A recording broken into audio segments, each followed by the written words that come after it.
Yep, here's another late one. Again, didn't get this out in time because of my big vlogging week last week. Thank you for everyone who watched all that, by the way. But I had to do this one. Obviously, I was going to do Valerian.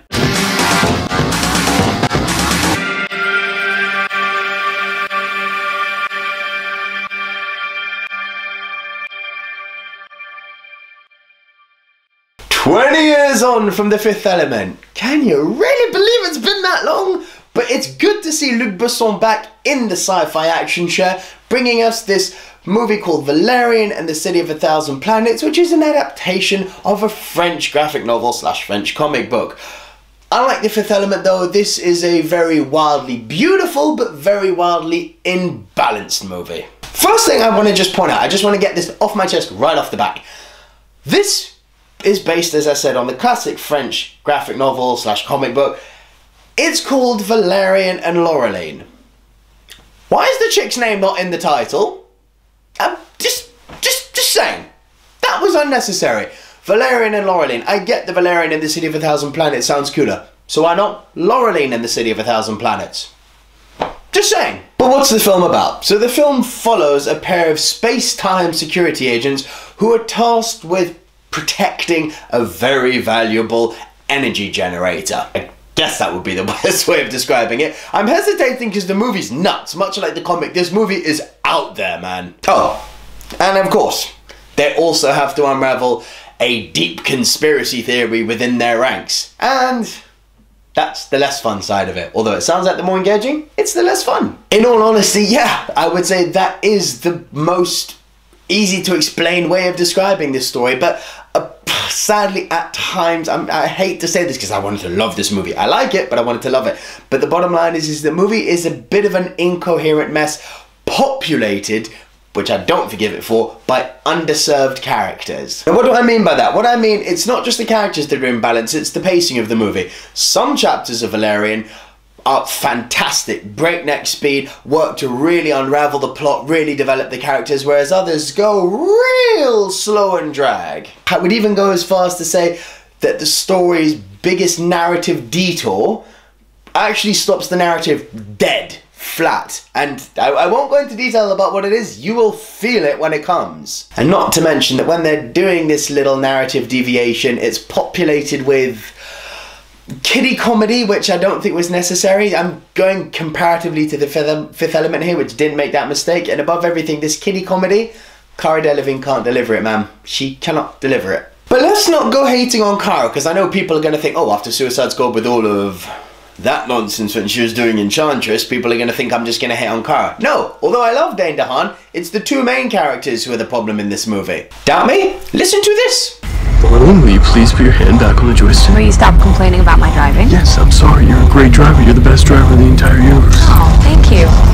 Yeah, that permeates the movie. I hate to say it, but their relationship is contrived. It doesn't have much dimension. Although people are saying that they find it hard to buy these two because they're quite, you know, frail and wispy, and buy them as the galaxy's most badass space cops. I actually found that pleasantly refreshing, you know, instead of having the usual John Cena or The Rock or Arnold Schwarzenegger and Stallone, you know, big motherfuckers doing it. I actually found it quite refreshing to have these two quite agile but very, very intellectual characters being the antagonist, not protagonist, sorry, protagonist. I actually found that to be quite refreshing. But you know what bothered me the most about them? What the comic did well was that Valerian's pursuit of Laureline was always quite funny. It was never cringy or pervy, it was always quite funny. This movie, I don't know if it was a directorial choice or if Dane DeHaan embodied the character wrong. Valerian's pursuit of Laureline in this plays out like a Warner Brothers Pepe Le Pew cartoon, man. Oh, I love you, I want to be with you forever, you're the only one to me. It's quite cringe. And despite the quite big hatred that Cara got off the back of Suicide Squad, and despite the fact that I really love Dane DeHaan as an actor, I'd say he's probably the weakest thing about this movie. But you know who's good? Do you know who's good? Against all surprise, Rihanna! Whose character, not only was she good, but her character was far more, you know, three-dimensional and developed and actually emotional than I thought it was going to be. I thought it was going to be like that old opera singer in The Fifth Element, you know, the No, Rihanna's actually not quite, she's really good in this, and her character's great. But weirdly, you just wouldn't think this when you've got supporting characters that include Clive Owen and Ethan Hawke. The supporting characters just, they didn't register with me. They really didn't register. But let's move on from this. Besson is known as an action auteur, from everything from like Leon, or if you're from across the pond, The Professional, way back to The Fifth Element, to his action scenes in Taxi. Besson can do action, and he does it in a very Besson way.